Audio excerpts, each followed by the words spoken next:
Mike's Daily Podcast. I'm at Cafe Anyway in the really nice studio here at Cafe Anyway. Mike's Daily Podcast. Somewhere in Podcastro Valleyton, the last place on earth is where we are.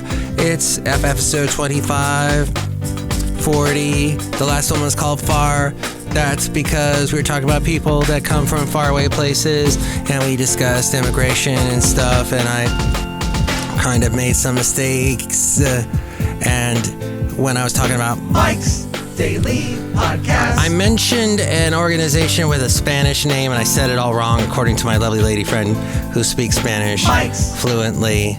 Daily And I can't remember what it was. Podcast. But anyway, Cafe Anyway. Yeah! If you go back and listen to that, you can hear me make that mistake. Okay. And we also had a podcast picture of the late, great Basil the Boxer. I was having a very long conversation with someone today who is black, and we were talking about homelessness, and he was telling me about his interesting history of he's got people in his relatives in his past, in his family. I don't know if they're in their past, maybe they're still alive, that were homeless or are homeless, and those that were, you know, we were talking about homelessness and what causes it, what happens that leads to it, and all kinds of issues regarding it. And I guess what it eventually led to was taxes. We were talking about taxes, not about taxes helping out people who might be less fortunate in the community, but talking about taxes that are just completely useless, that are apparently on our cell phone bills. He was telling me about a cell phone bill tax that comes from something from way back that was supposed to help get phones to people in communities that needed. And here's today's podcast picture. Better phone systems, that kind of thing. The podcast picture today is of Emeryville. The wonderful marina in Emeryville. And all I can tell you is that conversation was very enlightening, and it was long, and it was a perfect Sunday afternoon conversation that ended up leading to it being dark outside. And the late, great Basil the Boxer, who was in the last podcast picture. He went with me, Basil did, to Emeryville Marina a couple of times. If you've never been, it's very beautiful, very scenic. And I'm sure it has gone through some tough times the past couple of days and past couple of weeks with the strong weather. Where I used to live in Ventura County, there is a place called the Ventura Keys, and a storm surge somehow made its way all the way. So you go to the Ventura Harbor. Ventura Harbor has its industrial section where you've got businesses that go out, catch fish, make money off of that. There's the whole Harbor Village area where people go shopping, have food, listen to live music, have a good time. I used to go there with my dad when he was alive all the time. And then there is the Ventura Keys, which are very nice upscale homes right on the water. Each house has a dock. Each dock has got some multi-million-dollar yacht. Very expensive. Well, a big old wave just comes careening through there, through the Ventura Keys, tearing out docks, tearing out boats. And the thing about docks are, did you know docks are made out of concrete? Or these ones are, anyway. So when they get bashed, when they break, there's rebar sticking out. They're these huge floating shards. They're basically these torpedoes that can cause all kinds of damage. It's fascinating. It was on YouTube. I was watching that earlier today. So the thing is, Jimmy Fallon is having some problems. According to Radar Online, which is an interesting name for a website, Jimmy Fallon's Tonight Show is losing the ratings war against Greg Gutfeld, the Fox News rival. And NBC Brass is having buyer's remorse nearly 19 months after the Peacock Network. And it's funny that they call themselves they've got their streaming service called Peacock. And I don't even know who would even make the association between Peacock and NBC. But when I was a kid, there was the Peacock that you would see at the beginning of every show on NBC, or a special show. And there would be this animal, beautiful animal, and there was the association there. But years went by, I don't think they even used that connection. Now that's what they use. So the younger people may not know what that is. But nearly 19 months after the Peacock Network handed Fallon a whopping $90 million 5-year contract extension, The Tonight Show is drawing under 1.3 eyeballs, less than half the audience of the upstart Gutfeld. But that number is even more shocking when compared to Fallon's celebrated debut. The Saturday Night Live alum, who is now 48, chalked up an impressive 11 million viewers when he first took over for Jay Leno. But now he's being tested in the ratings by Stephen Colbert with his Late Show on CBS. A source said NBC regrets the funny man's pricey long-term deal and added the network knows the days are gone when tens of millions of people would turn to The Tonight Show, but they were counting on Jimmy to do better than this. Meanwhile, Fallon has attracted 30 million subscribers on his YouTube channel, which shows snippets of the Chatfest segments. But a tipster pointed out that really doesn't drive up ad rates for the regular show, and the network doesn't want The Tonight Show to exist just to feed YouTube. Well, that's too bad, because that's the only place I listen to it or watch it. I don't dare stay up that late to watch a TV show. I don't even have regular cable. I just have internet, and I've been that way for about 20 years. So, the conclusion is Jimmy Fallon's having a bad time. He is a very talented guy, though, and I give him props. I hate that expression, but I am impressed with how he will lend himself to all kinds of interesting projects, like he was on Dolly Parton's special Christmas show. That was produced by Peacock, the NBC channel, their NBC streaming channel. But he's he can do impressions of singers. He can sound like Bob Dylan, sound like Bruce Springsteen. He has amazing talent to, I guess, come up with these bizarre sketches. Of course, he's got a writing team, but as we go outside a cafe anyway, where we bring you Mike's Daily Podcast somewhere in Podcastro Valley, the last place on earth, he is a talented guy. But he has a bit of a competition coming his way in the late night field. After Trevor Noah stepped down as host of The Daily Show, it was announced that Chelsea Handler, Sarah Silverman, Leslie Jones, Wanda Sykes, and D.L. Hughley will all be guest hosts of The Daily Show in the next couple of weeks. However, I will tell you, as someone who watched The Daily Show religiously, from the Craig Kilborn to the... Mike, it's... oh my gosh. Mikey Fikey. Great. The Daily Show with Craig, wow. It'll come to me. Why am I blanking on his name? He was on The Daily Show for a long time. That guy, who will pop back into my brain in a moment, used to watch it constantly. If this is post-COVID, is what this brain is, this fog. Gosh. It just pops up out of nowhere. You get this roadblock in your head. I hate that. The other thing about COVID that I absolutely despise was the temperature spikes I would get. I got a huge, really high fever all of a sudden the first day. It was miserable. And then all of a sudden it would drop down and I had chills. Oh, it was not a fun time. Anyway, Cafe Anyway, all those people will be hosting The Daily Show. Then the network is going to make a decision on the next host based on the guest's performances. Handler has been gunning for the role. She did a little substitute time with the Jimmy Kimmel Show. She was on for a couple episodes and did some nice skewering of certain people in the public eye that are rather ridiculous. But anyway, Cafe Anyway, Jimmy Fallon, there. Yeah, so the Ventura Keys got hit really hard. Beautiful area if you can ever make it to the Ventura Keys. Oh, just amazing. I hope they're able to rebuild okay. Jon Stewart! Gosh, why could I not think? Do you know what it was?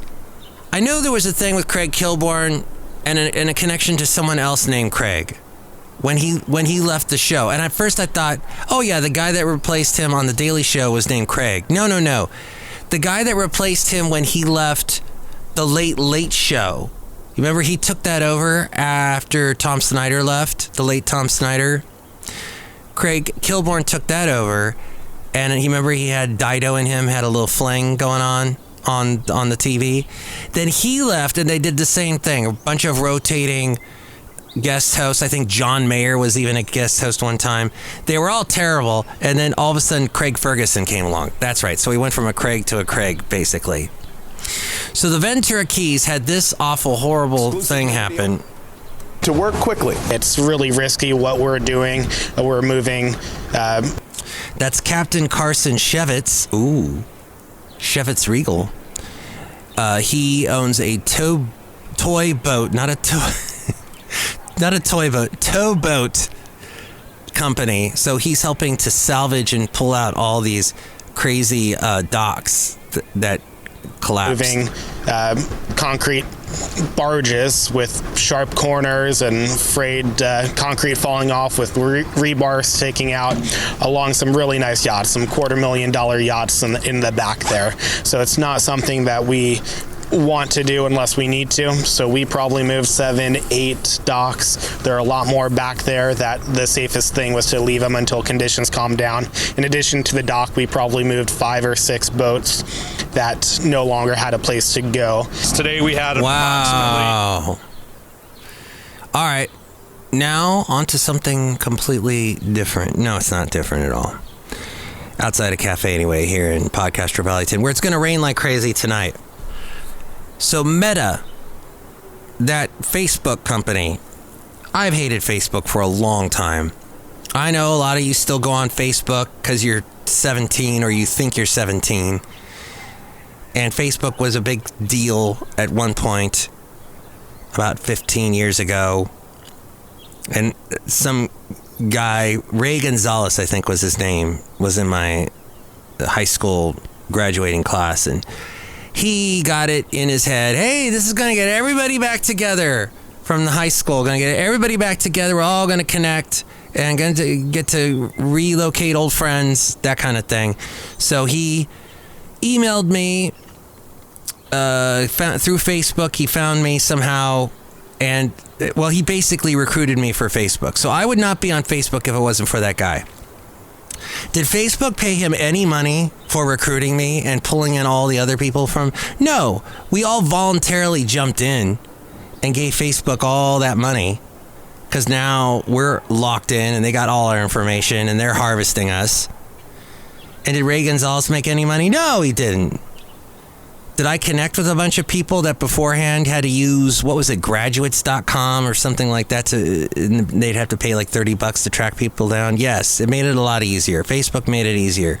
But when something is free in the internet world, that means they're making money off of you through other means. And that's through your data. They're harvesting your data. And when I watched The Social Network and got a basic gist of what Mr. Zuckerberg was like, I said, nope, no more. Not gonna. So now I just use it to promote the podcast. And I don't get on there and post, oh boy, it rained so much, it flooded my basement, or any of that kind of stuff. Nope, I just say, or, hey, what's the deal with San Francisco doing and I heard about this today on the radio, on some news channel. Which, by the way, NPR, this wasn't an NPR station, but NPR, people today do not real estate. Kids today, people do not remember, or they haven't accessed their memory cells to remember that there was a time when you would turn on an NPR station, you would hear older, mature, wizened, experienced voices. People that had been through it. Some had been through wars. Nowadays, you turn on NPR, it sounds like you're listening to a bunch of kids that just graduated media school, and this is their first job, and they're making a bunch of money. And this is from a source that knows, because they work for a university. The University, California, Berkeley. The Berkeley University, University of California, Berkeley, right. This kid who just graduated their media program is going to get a job in New York and is instantly, for the radio, for NPR, is going to be like editing podcasts, which I don't know if you're into editing sound stuff, doing podcasts, if you've ever done a podcast. That is not the most difficult job to do. He's going to make instantly $74,000 a year, which in New York is probably peanuts, but still. That's what NPR pays. So this youngin', and that you turn on all you hear are youngsters. It's like MTV on the radio. It is ridiculous. Well, what MTV used to be, all the young people you'd see the VJs, they're all youngsters. Now, but the first VJs are older than me. Hey, it's just, it's lost so much credibility. He'd have these wizened, is wizened a word? I like going back to it. These wizened intellectuals. Now you've got these youngsters that did really good in college, got these amazing GPAs, and they immediately jump onto NPR. And this station that I heard the following story, not an NPR station. It said the following, that San Francisco now has an adopt a drain gate, what do you call it? A storm drain. There we go. Adopt a storm drain program. It's an adopt a storm drain program. So there are parts of the highway that you can adopt a part of the highway. And when you do that, you get this nice little billboard. So people drive by and they go, oh, Mike's Daily Podcast. How nice. Which I don't see too much of that now in California. Maybe people are going around and spray painting it and graffitiing all over it, and it disappears. They have to take it down. I don't know. But I know that in San Francisco, they have adopt a storm drain. So what is you adopt the storm drain, you go online, you adopt one, you go over and you make sure that it's clean. So when these crazy rains like the one that's coming tonight come and overflow the drain, and that means that can cause all kinds of damage. If there's a bunch of tree parts, leaves, junk, fast food, most of the time the litter is fast food related, and the litter just clogs up these drains. So you adopt it, because if those get clogged up, you've got water going into people's houses on the street, becomes a big lake. So you go and you clean that out ahead of time, and there's a program and they tell you what to do. Why is this even necessary? The only reason why I would participate in something like that, and I know it's not very charitable, not very community-minded of Mike Matthews, but the state of California just reams us with taxes. The property taxes are out of orbit. The taxes we pay when we go to Costco and buy stuff is crazy. The taxes we pay every year in April is ridiculous. If you were to tell me, Mike, you will not have any taxes this year if you adopt a storm drain, I will adopt that storm drain so fast. Why aren't we doing that? If the people are contributing so much to the city in doing these kind of things, why isn't the city just saying, okay, so and so, you have no taxes to pay. Congratulations. Back to Facebook. So I hate Facebook so much, and it makes me smile when I hear that Meta got slapped with a $414 million fine for violating data protection laws in Ireland. And my black friend, by the way, has Irish relatives. He has relatives he has met who are whiter than me, who have freckles. And it just goes to show we all have diverse backgrounds. And he didn't even use 23andMe. He just knew it was the family has kept good records over the years. And it just fascinates me where we're all from. Faraway places. All of us began somewhere far, far away. Our families did. And that was the name of the last podcast. But back to this. Meta has released the legal basis on how Facebook and Instagram... Yes, I also use Instagram. You can find me if you type in Mike's Daily Podcast on Instagram. You'll find all the podcast pictures. And you can subscribe if you want. And you can subscribe to me on Facebook. I'm facebook.com/Mike's Daily Podcast.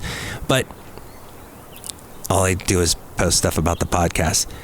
So Meta uses personal data to target advertising in the European Union. Its lead privacy regulator in the bloc said on Wednesday when it fined the social media giant 390 million euros, which is $414 million for the breaches. Meta said it intended to appeal both the substance of the rulings and the fines imposed, and that the decisions do not prevent personalized advertising on its own platforms, according to Reuters. And CNBC says European Union's General Data Protection Regulation places strict requirements on firms with regard to the processing of people's information. Hear. Good idea.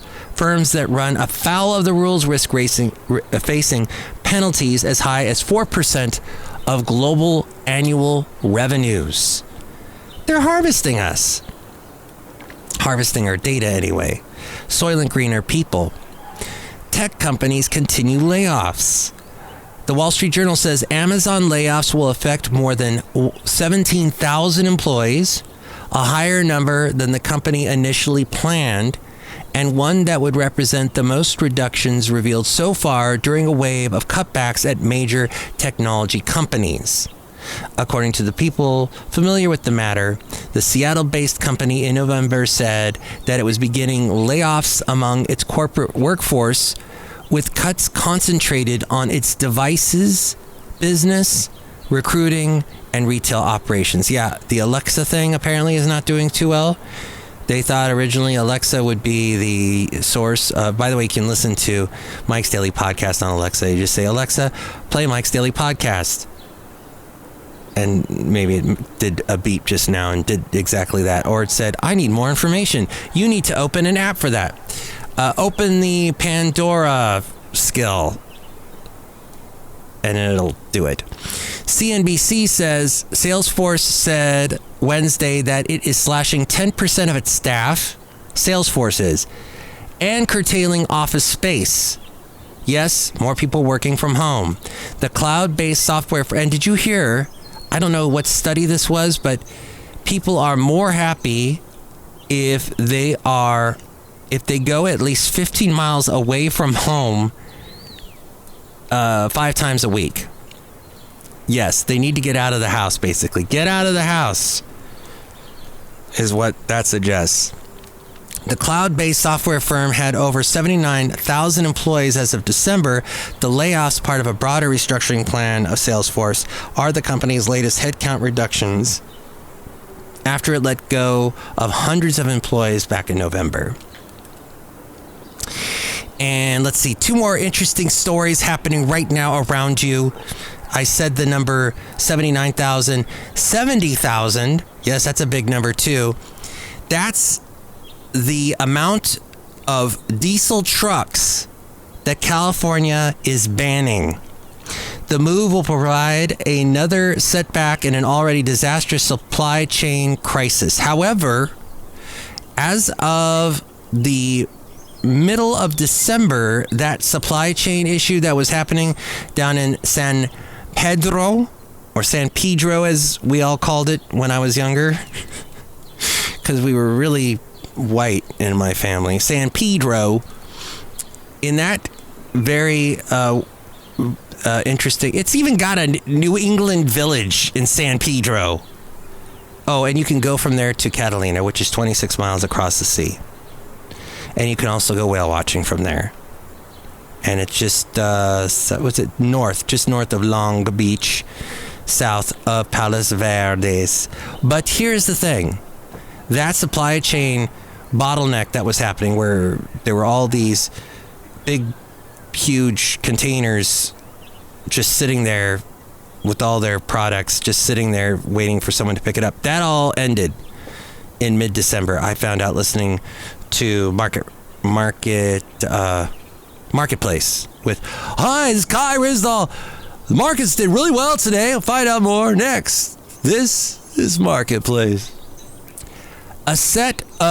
So here's when we're back to the supply chain. According to SF Gate, which once upon a time was known as the San Francisco Chronicle, the final rule in a set of regulations adopted, and this is San Francisco, by the way, San Francisco newspaper saying this, the final rule in a set of regulations adopted 15 years ago takes effect this week, banning some 70,000 big rigs from California roads, a set of clean air regulations implemented by the California Resource Board, otherwise known as CARB. We're lowering our carbs. In 2008, and later signed into law as Senate Bill 1. It states that any diesel vehicle weighing over 14,000 pounds and built before 2010 is banned from operating on California roads as of, last week, January 1st. Also, an analysis from RigDig Business Intelligence found 75,951 unique VINs for 2007 to 2009 model year trucks with some level of activity in California over the last 5 years, including registration and inspections. That's according to Overdrive. So, that means most of our trucks here in California are old and will not... so 70,000 big rigs are going. I don't know where you live, but you know, you gotta be really careful around the big rigs. If you're in your car and you just think you can go and cut in front of a big rig, think again. It takes something like 3 football fields or some crazy amount of distance for them to actually stop. If you slam on your brakes, it's gonna slam into the back of you. And look, we need stuff. We need stuff more than ever. Stuff is getting delivered more than ever. Stuff is being transported more than ever. We need trucks, but maybe we need less polluting trucks. I agree with that. What about electric trucks? Is that even a thing? Is that possible? I feel it needs to bring more awareness to driving around trucks. I'm looking at the very instant application on this because I've known some big rig drivers and they're the nicest, most wonderful people on the planet. And they have very colorful stories and histories and rich lives. They could tell you stories that would make 50 Mike's Daily podcasts could be done in a minute with the amount of content they could tell you, their lives, and the songs that they've inspired that I used to play when I was on K-Hay years ago on the country radio in Ventura County, where poor Ventura Keys has gotten washed away practically. And finally, to another part of the country, Florida, Governor DeSantis. Remember why you left your blue states. He was re-inaugurated this week and gave a message to new Florida residents. DeSantis's War Room. Welcome to Florida, but remember why you left your blue states. Apparently that was posted on Twitter. John Hassan said, Republicans should move to Florida. Republicans move to Florida. We must reverse the trend of people leaving our state. Clown show. Huh? That was I don't know who this is. John Hassan? I have absolutely no idea who this guy is. So who cares what he says about Florida? Anyway, Florida is definitely a red state now. My mom had a Trump sign on her front yard. My mom's neighbors, her relatives, I don't think care for Trump. I know the ones in Germany don't, but the ones on her street, all her neighbors love Trump. So, Florida, that's Daytona Beach. And I don't know if that's all of Florida, but there you go. If you know who John Hassan is, please let me know, because I don't really know and don't care. But 336mm daily, 3 + 3 = 6. Is a Mike Matthews. Daily isn't what this podcast is. I've done my searching. I've now saying hi to people here outside a cafe anyway. Hello. Right now to some people here. Here they are. It's a nightmare of a show. Hello, Mike Matthews. It's Chely Shoehart, the gift shop supervisor. Thanks for giving me COVID last week. I'm so sorry. I thought, we were talking, and I thought the 50 feet away from each other would work, but apparently it has not. Do you know who John Hassan is? Not really, Mike Matthews. But there was a John Hanson, and he was like almost the president of the United States. Oh. Okay, wow.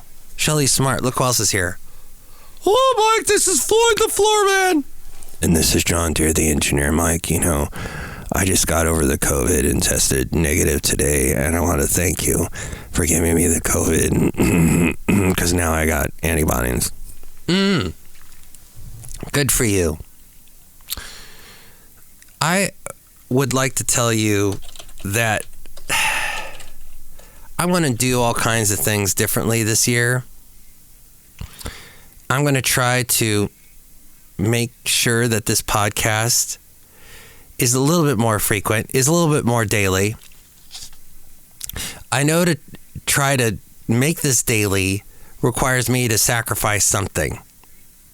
And I would like to do that. I'd like to sacrifice a lot of the stuff that frivolously takes my time and just give up at a certain point. When it comes to things in life that are useless, that are just the same thing over and over again, and just move on and learn. That's what we're supposed to do with mistakes, is move on. Did you know that I Just Died in Your Arms Tonight by the Cutting Crew? That band originally featured members from a band called The Drivers, because the Cutting Crew came out mid-'80s, and The Drivers came out early '80s, late '70s, and that band was pretty dang good. Look it up on YouTube. They had songs such as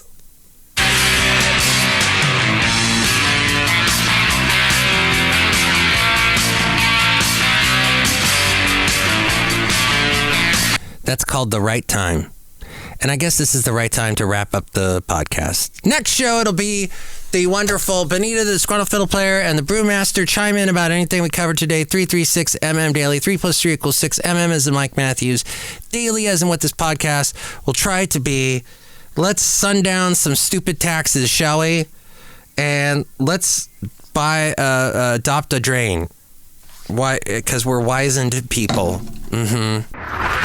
Mike's Daily Podcast is written and produced and performed by Mike Matthews. His podcast is super easy to find. Download or listen to his show and read his blog at mikesdailypodcast.com. Email Mike now at mikesdailypodcast@gmail.com. See you tomorrow. Bye!